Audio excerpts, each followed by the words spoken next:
Boa noite a todos, sejam bem-vindos, sejam bem-vindas a mais um estudo do livro Constelação Familiar de Joana de Ângeles. Mais um estudo, não, mais um capítulo do livro Constelação Familiar de Joana de Ângeles, psicografado pelo Divaldo Franco.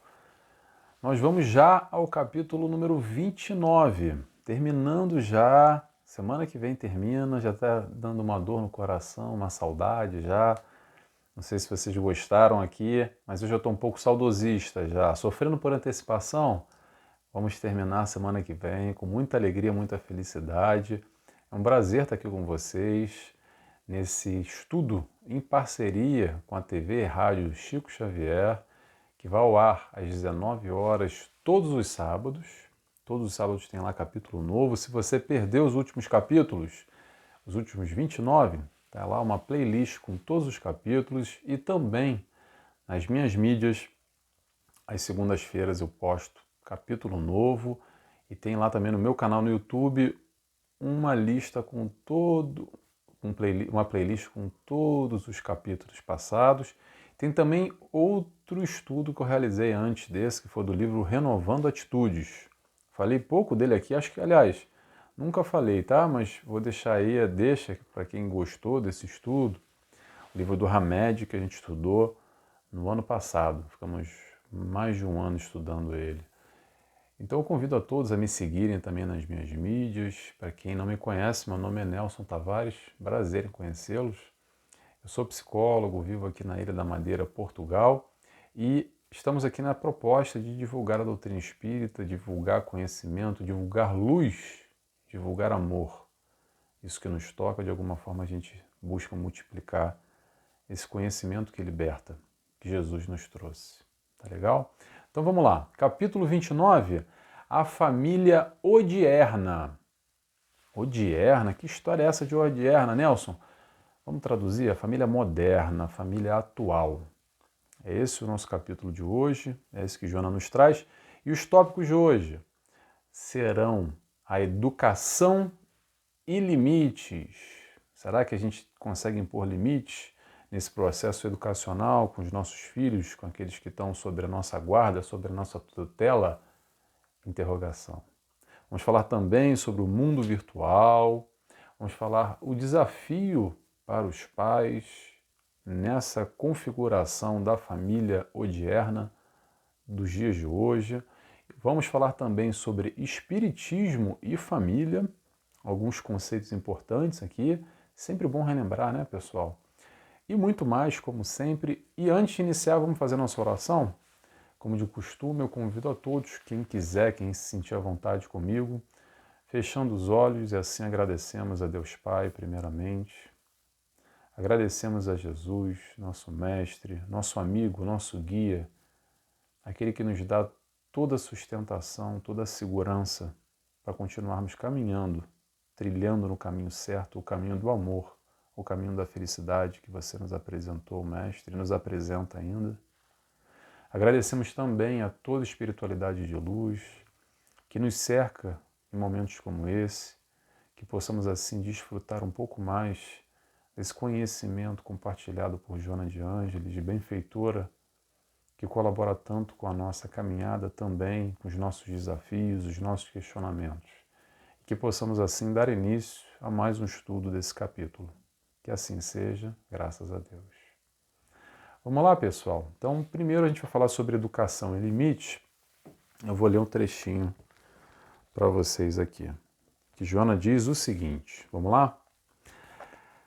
Transformando os pais em meros mantenedores econômicos da família, tiram-lhes a autoridade moral, gerando falso conceito de liberdade plena e autossatisfação contínua, assim desenvolvendo o conceito doentio de direitos sem correspondentes deveres. Por sua vez, muitos pais, desejosos de fugir às responsabilidades que os filhos impõem naturalmente, adotam o mesmo estilo de conduta, deixando de educá-los sobre a alegação da necessidade de não os oprimir, porque não sabem colocar limites entre o que é possível ceder e deve ser concedido em relação ao que devem, mas não podem, ou podem, mas não devem oferecer. Então a gente vai falar sobre educação e limites, principalmente nesse que eu vou destacar aqui agora, como é que é? Nesse conceito doentio de direitos sem correspondente deveres. Como é que é essa relação entre pai e filhos hoje em dia, pessoal? Para quem tem filhos aí, nesse mundo moderno, nos dias atuais, como é que são essas relações? Às vezes são relações bem complicadas onde os papéis se inverteram. A gente percebe aí, tá? E a questão aqui, pessoal, não é para a gente ficar julgando e apontando o dedo para ninguém, tá? É para a gente tentar se questionar na nossa família, aqueles que hoje estão com a tutela de algum filho, são educadores, às vezes não é um filho, mas é um neto, pode ser um sobrinho, pode ser o filho da vizinha, que às vezes está na nossa casa e a gente também tem esse papel de educador de alguma forma, porque ela sai para trabalhar. Enfim, há diversas configurações que nós, educadores, possamos nos colocar no dia de hoje. E essa tal responsabilidade. Tem uma história que eu quero compartilhar com vocês aqui, sem julgamento, tá, pessoal? Sem julgamento, mas eu acho que retrata bem para a gente fazer uma análise dessa dinâmica de comportamento das relações pais e filhos dos dias de hoje, como é complicado isso, como é difícil. E pronto, talvez essa história que eu vou contar é uma história um pouco atípica, até porque é a história de uma família milionária. É uma história verídica, tá, pessoal? Não é um conto de fadas, não, tá bom? Essa história aconteceu há pouco mais de um ano, eu vi uma reportagem, vou compartilhar com vocês, e me chamou muita atenção. Normalmente, eu vou contar a história para vocês, o primeiro impulso normalmente é questionar, ficar assim, porque isso não está certo, isso está errado, deveria ser assim, que filho ingrato, que pai relapso, mas olha só, pessoal, vou chamar a atenção aqui. A minha ideia não é de forma alguma estimular julgamento, cada um com a sua família, tá, pessoal? Cada um com o seu problema, com os seus questionamentos. O que eu quero aqui é trazer um questionamento de como hoje em dia, talvez, cenas como essa, talvez com não tanto dinheiro assim, porque o exemplo que eu vou dar tem bastante dinheiro envolvido, mas como cenas como essa se tornam cada vez mais corriqueiras. Vamos ao exemplo? Vamos lá, estou fazendo um preparo aqui, parece que vai ser uma grande história. É o seguinte, um milionário indiano que tem provavelmente um filho, que provavelmente também recebe de tudo e mais um pouco, pediu, pediu, não existe provavelmente nenhum limite. Estou aqui na probabilidade, tá, pessoal? Não estou aqui para julgar nem o pai ou nada. Estou só relatando para a gente entender essa dinâmica. O filho, ali ficou maior de idade, chegou perto dos 18 ou 19, 20, eu não sei exatamente, tá, a idade. Mas ele pediu uma Ferrari para o pai. Ele pediu uma Ferrari para o pai. E o pai achou que uma Ferrari não era o carro certo para dar para aquele filho. E aí ele foi e deu uma Porsche. Que ainda, digamos assim, só para fazer uma conta, não é questão de dinheiro, porque talvez em vez de gastar €500.000, gastou 350 mil euros. A questão não é nem pelo dinheiro, eu não sei por que o pai não deu a Ferrari e deu a Porsche. Pronto, cada um com a sua realidade, cada um com a sua questão. E aí o filho ficou indignado, revoltado. Não aceitou a Porsche, pelo contrário, sabe o que ele fez? Ele jogou a Porsche no rio. Ele jogou a Porsche no rio, fazendo uma birra, porque aquilo ali para ele não valia nada, porque o que ele queria era a Porsche. E aí a história acaba aqui.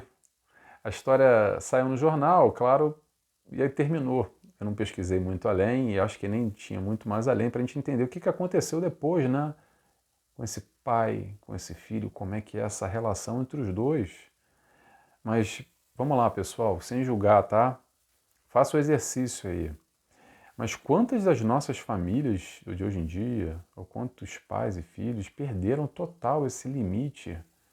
E de alguma forma é esse pai e esse filho indianos, talvez não com uma Ferrari, uma Porsche, mas que de alguma forma também perderam a mão da coisa, a autoridade, e de alguma forma os papéis acabam se invertendo, ou pior, não é nem se invertendo, acaba não tendo papel nenhum, tá? E vamos lembrar, pessoal, o papel dos pais é um só, são os educadores, é educação por amor. Educação é amor, mas amor com responsabilidade, amor com limites. Amor é sim impor limites, porque dentro de casa, aqueles pais, ou aqueles educadores que amam seus filhos, podem educar com muito amor, impor limites com muito amor. Ele pode assim aprender dentro de casa os limites, porque se ele não aprender em casa, sabe onde é que ele vai aprender? Na rua. E na rua não tem amor, não. Na rua no duro, com muita dor. Então, às vezes, os pais acabam postergando ou não se comprometendo, ou evitando dor de cabeça, barulho, criança chata, ou o filho fazendo birra e jogando a Porsche no rio. Tô brincando, mas vamos lá. Muitas vezes os pais se colocam parte de uma situação conflituosa, evitando talvez esse papel mais importante, que é o papel da educação. E acaba que os pais, muitas vezes também a gente percebe que os pais vivem com medo de tudo, muito medo. Os pais têm medo de errar, os pais têm medo dos filhos, muitas vezes também. Os pais têm medo de serem maus pais, porque muitas vezes viveram numa família que os pais deles, os avós, no caso, erraram bastante e de alguma forma também não querem errar com os filhos, como os seus pais erraram. Tem medo de reprimir o filho, medo de gerar traumas. Hoje em dia, com esse ápice de sensibilidade ao extremo, acaba que os pais ficam com medo da pressão da sociedade, medo do que os outros vão pensar. E ser pai não é ter medo não, tá, pessoal? Pelo contrário, é ter confiança. Confiança que essa criança que nos foi cedida, que está sob a nossa guarda, esse espírito que reencarna no nosso seio familiar, nós temos total e plenas condições, pais, de dar o melhor. Mas é claro que vai errar, tá bom, pessoal? Sabe por que vai errar? Porque nós somos imperfeitos. Que o melhor que a gente possa dar, por mais que a gente estude bastante como seus melhores pais, que planeje, que converse e tente elaborar a melhor educação para essas crianças, ainda assim, a gente não vai acertar sempre, porque somos imperfeitos e faz parte o erro do crescimento, do aprendizado nosso e, consequentemente, dessa criança que está sob a nossa tutela também. Tá bom, pessoal? Então vamos ter o pé no chão, principalmente, e doar amor. Claro que a gente está falando aqui de uma maneira mais dura, mas educação é sempre na vertente do amor.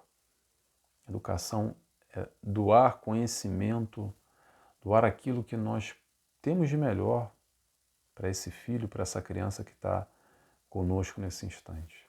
Tá legal? Vamos seguindo? Vamos lá. Próximo a gente vai falar sobre o mundo virtual. É um pouquinho longo, tá, pessoal? Mas eu quis destacar aqui porque Joana fala bastante coisa. Vamos lá. Joana nos diz: graças à fácil comunicação virtual, libertam-se das preocupações educativas, dos diálogos saudáveis e dignificadores, da convivência pessoal, oferecendo aos filhos os computadores, para que logo se preparem para a complexa ciência e arte correspondente, sem os orientar a respeito dos graves perigos da pedofilia, dos vícios em geral, dos comportamentos esdrúxulos e doentios, da convivência com personalidades psicopatas que lhes influenciam o comportamento, atirando-os na voragem da insensatez.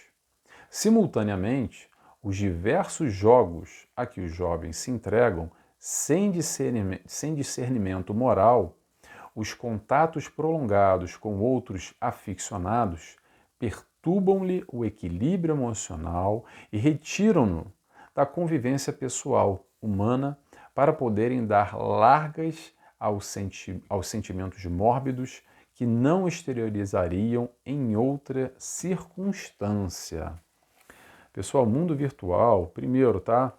A gente gostando ou não, nós pais, educadores, mais velhos, faz parte, tá? Já querendo ou não querendo, isso faz parte, é uma realidade e tá aí para todos, tá aí para a gente e principalmente para essa malta jovem, para a criançada, né, que tá aí, que chegou agora, que já nasceram nesse mundo digital, esse mundo de internet, onde tem sim muita coisa boa, tá?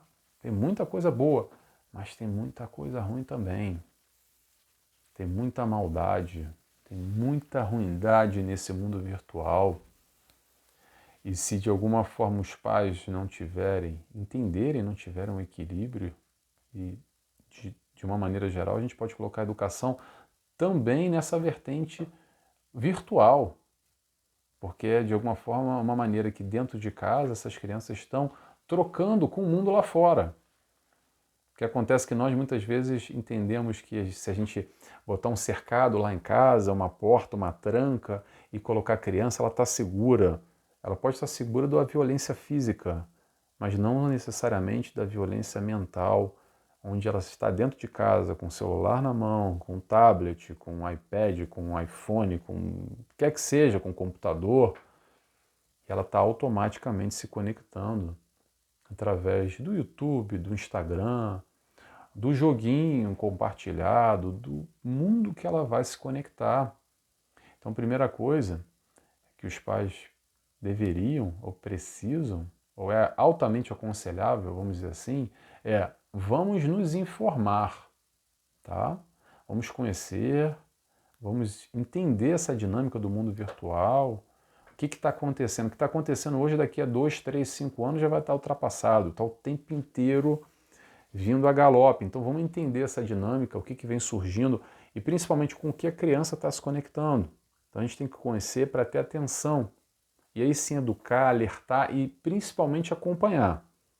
Acompanhar o que essa criança está vivenciando, acompanhar de perto, com frequência, não sendo castrador, não limitando, mas estando atento, porque é uma nova forma de interação.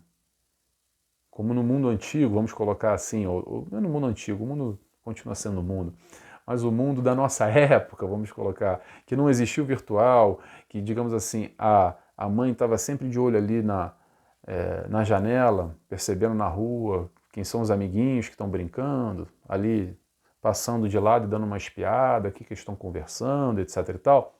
Da mesma maneira, é estar ali supervisionando para a criança não cair num rumo que não seja muito legal. Vou repetir, tem muita coisa boa na internet, tá, pessoal? Esse canal aqui, que eu abri, a ideia é ser uma coisa boa, uma coisa que nos ajuda.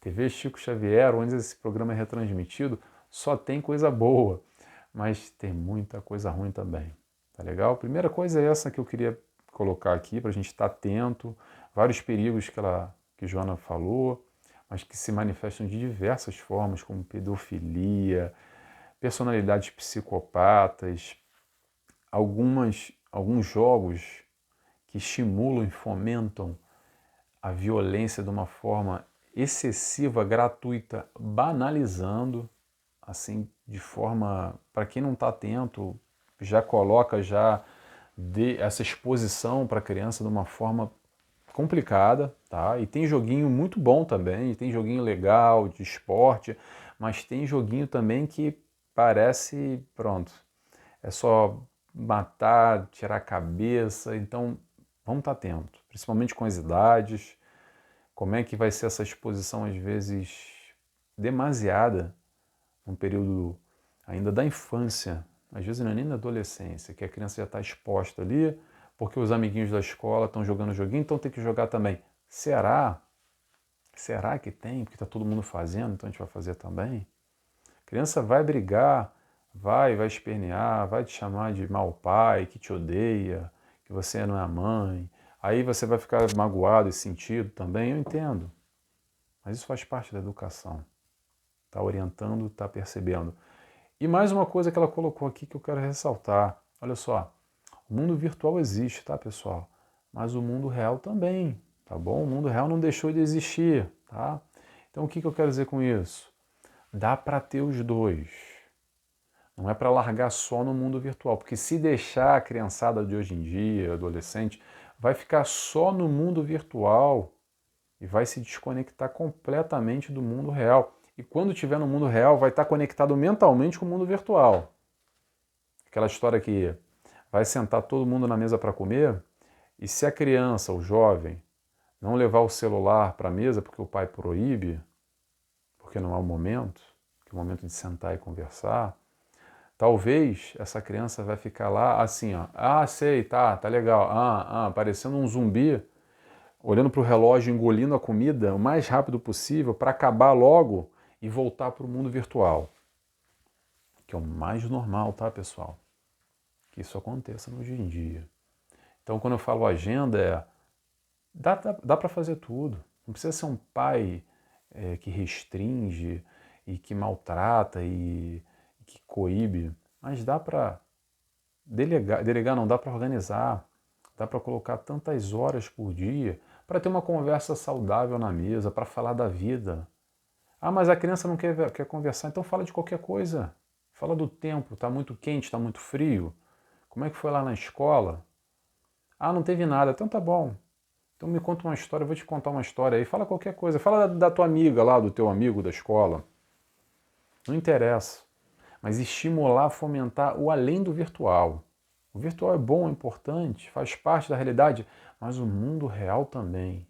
Então sentar, ter algumas horas, eu gosto muito, pessoal, de uma frase, eu vou compartilhar com vocês, que é a hora da refeição é a hora sagrada. Então na hora da refeição, olha só, pode tocar o celular, o WhatsApp, pode tocar a campainha, pode ser o que for. O mundo pode acabar, mas calma, mundo, deixa eu acabar minha refeição aqui, com a minha família, que é o momento que a gente senta e conversa e tem um tempo para nós, o tempo para o outro também. Mas olha só, não é só com os pais não, tá?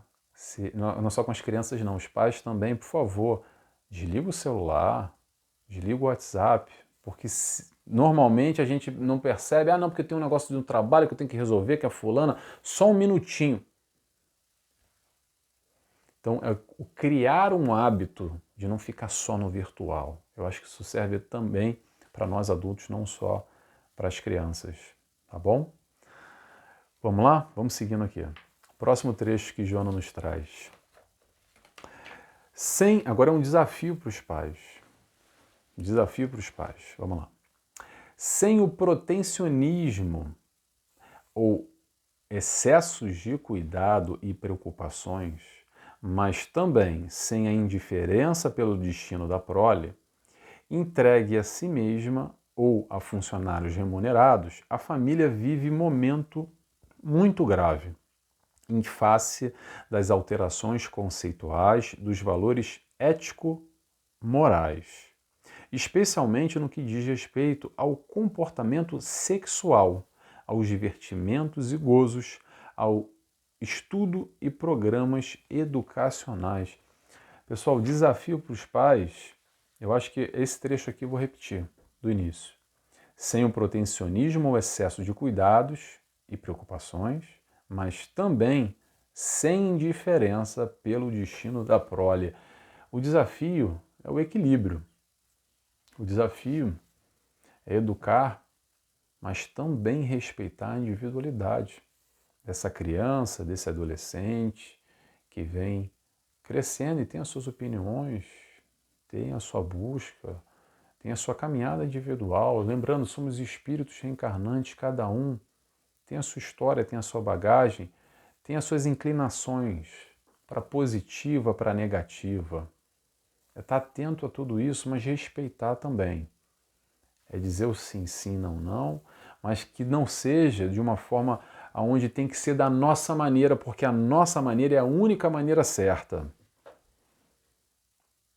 Tenhamos sensibilidade de entender as variantes, onde talvez funcionou para a gente, funcionou para o meu avô, para a minha avó, funcionou para o meu pai, funcionou para a minha mãe, funcionou para os meus irmãos, mas há outros caminhos também. Não necessariamente tem que ser aquele caminho. E o que acontece muitas vezes é essa falta de respeito e uma busca muitas vezes para manipular a criança, o jovem, o adolescente, para fazer da maneira que os pais querem, porque é só daquela maneira. Se não for daquela maneira, tá errado. E aí começam os conflitos. Entende? Vocês conseguem perceber? Quanto dos nossos conflitos às vezes é porque de alguma forma a gente não tem a maleabilidade, a flexibilidade para entender que às vezes a vida, o certo e o errado nem sempre é 100% da maneira que a gente vê a forma de ser. Claro que, vamos lá. Nelson, mas como é que eu vou saber o que é certo ou errado? É a voz da consciência. Pega a moral do Evangelho, do Cristo. Pergunta, o que o Cristo faria? Aquela pergunta mais clichê de todas. Então bota o Cristo agora no mundo virtual. Como é que é? Como é que é? Como é que seria? Bota Jesus no meio.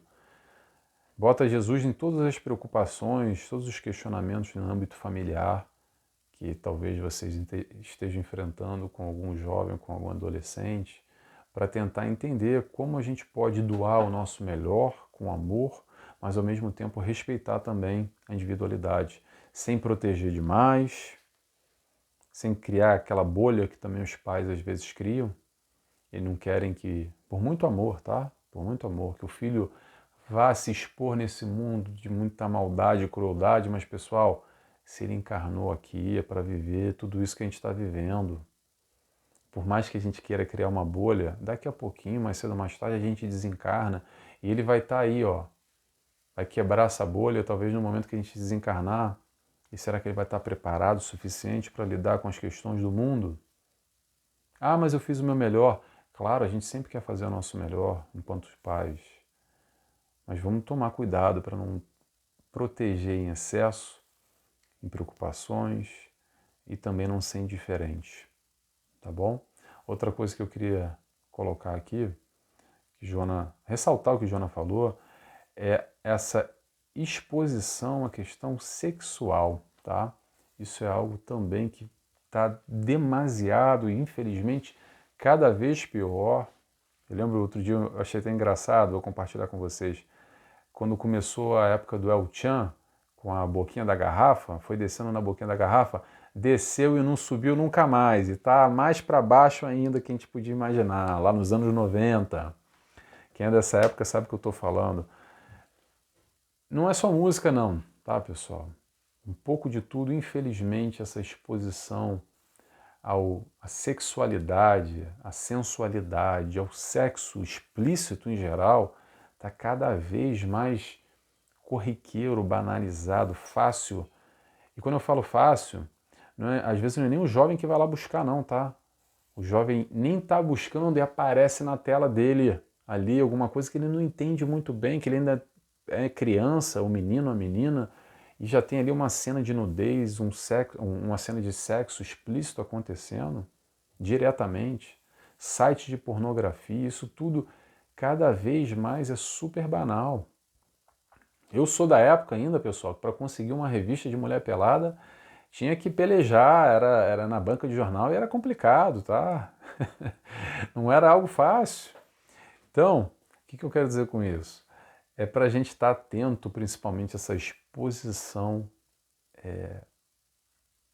não digo nem demasiada, essa exposição prematura, essa é a palavra, prematura, ao sexo, à sexualidade, questões que essa criança, um dia se tornando jovem, adolescente, adulto, naturalmente vai ter acesso, mas não precisa ser tão cedo. Não vai trazer nada além de perturbação e questionamentos e muitas vezes compreensões distintas que fogem talvez do que deveria ser o normal ou o natural. Tá legal? Vamos lá? Vamos lá que a gente tem mais um trechinho aqui e agora falar sobre espiritismo e família, para fechar o nosso estudo de hoje. Joana nos diz: reflexionando nesse novo programa reflexionando neste novo programa de construção da família moderna e saudável, o Espiritismo, com seus nobres conceitos de ética moral, fundamentados na crença em Deus, na imortalidade, na comunicabilidade dos espíritos, na reencarnação, oferece os pilotes vigorosos para que se torne realidade o clã de paz e de amor que todos anelam. Clã de paz e de amor que todos anelam, a busca na família. A família moderna, a família saudável. Família moderna, família saudável, família que busca paz e amor, é a família que busca a ética e moral. Que moral é essa? A moral que todos nós precisamos, não só os nossos filhos, nós também precisamos da moral que o Cristo nos trouxe, a moral que o Cristo nos ensina. Vamos relembrar, a gente veio aqui, pessoal, para desenvolver duas coisas, intelecto e moral. Vamos deixar um pouco o intelecto do lado. Foca no moral, que é o mais difícil. Que é o que muitos de nós, a grande maioria, está aqui batendo cabeça pela falta, por fazer escolhas não muito bem acertadas que vão contra a moralidade. E o que é essa moral? É o certo, é o amor, é a voz da consciência que nos diz o que é certo e o que é errado. É essa moralidade que o Cristo nos ensina, é disso que a gente está falando. Tá? Mais um ponto? Deus, fundamentados na crença em Deus. Amai a Deus sobre todas as coisas e o próximo como a ti mesmo. Vamos frisar, amar a Deus primeiro. Deus primeiro. O próximo como a ti mesmo. Então vamos amar o próximo, mas também não esqueçamos de nos amar. Que às vezes a gente esquece muito esse processo do auto-amor. Se amando, a gente vai poder amar ainda mais o próximo. Outro ponto, imortalidade, reencarnação, comunicabilidade com os espíritos. Pessoal, aqui a gente tem, já para fechar, tá? Porque o nosso horário já está estourando. Aqui nós temos, no Espiritismo, acesso a algo muito, muito, muito, muito, muito além do que o mundo aí oferece, tá? Ou talvez eu esteja enganado. Talvez a minha limitação, a minha ignorância, mas até onde eu conheço, não tem nada que chegue próximo disso, desse ensinamento, desse ciclo que fecha no aspecto filosófico, científico e religioso, no caso, o Cristo e sua moral, fechando o pacote desse ensino que através da imortalidade da alma, que através da reencarnação a gente vai crescendo, a gente vai evoluindo.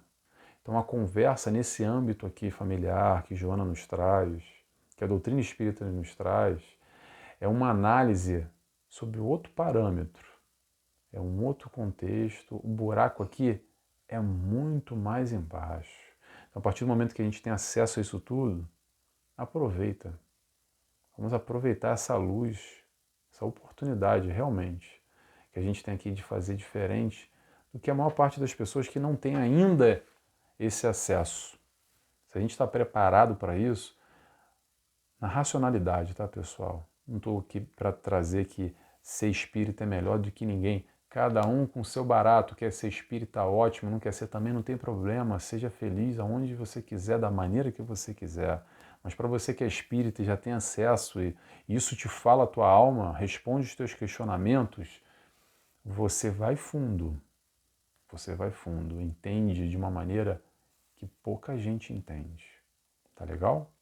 Pessoal, vou terminando por aqui, que a gente já está no nosso horário. Palavra-chave de hoje, Deus. Escreve para mim, por favor, Deus, se você ficou até o final, se você gostou, se fez sentido esse estudo para você. Eu estou aqui saudosista já agora, pensando no último capítulo, semana que vem, que pena, que se chama Constelação Familiar Perene. A gente encerra semana que vem o estudo e eu vou fazer a prece agora, tá bom? Então escreve para mim, por favor, Deus, quem viu, quem gostou, eu gosto de saber quem está comigo até o final. E se você está assistindo esse não ao vivo, não agora, muita gente às vezes me manda palavra-chave do outro estudo que eu fiz ano passado, tá? Então, quando você estiver vendo, a gente está aqui em 2023, se você estiver vendo em 2024, 25, 2100, sei lá, não vou estar nem encarnado, mas escreve para mim que eu recebo no plano espiritual, tá bom? Vamos lá, vamos fazer a nossa oração então, fechando os olhos, agradecendo a Deus Pai, primeiramente, mais uma vez, agradecemos também ao nosso amigo, nosso mestre, nosso guia, nosso companheiro, nosso mestre Jesus, obrigado pelo teu amor incondicional. Obrigado também a toda a espiritualidade de luz, em especial obrigado, Joana de Ângeles, por tanto amor através desse livro. E assim, agradecidos que estamos, damos por encerrado mais esse estudo, mais esse capítulo. Que assim seja, graças a Deus. É isso, pessoal. Vou terminando que já está no meu horário. Tá legal? Até semana que vem. Boa tarde, boa noite a todos. Beijos e abraços. Tchau, tchau.